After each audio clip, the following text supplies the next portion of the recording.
Сәлем достар, бүгін мен сіздерге осындай үй жағдайында жасалатын картошка фридің рецебімен бөлсемін.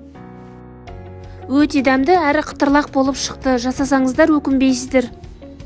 Достар, каналға тіркеліп, қоңыраушаны басып қой. 400 грамм картошканы алып, осылайша жіңішке етіп тураймыз. Туралған картоптарды салқын сумен жуып, осындай салфеткінің көмегімен артық суларын құрғатып аламыз. Үстіне біраз қасық крахмал және де осындай приправаны салып араластырып шығамыз. Алдын ала қызып тұрған майға картошкаларды осылайша қуырып аламыз. Картоптарды аз-аздан салып 3-4 минуттай осылай қуырып аламыз.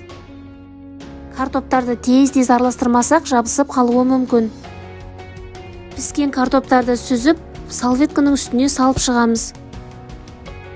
Картошка фри дайын. Осылайша сметанамен немесе кетчуппен жесе өте дәмді болады.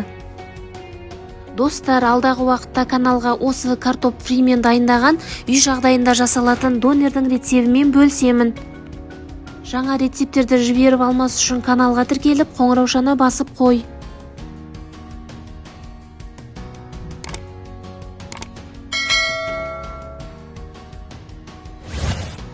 Келесі жүздескенше аман болыңыздар.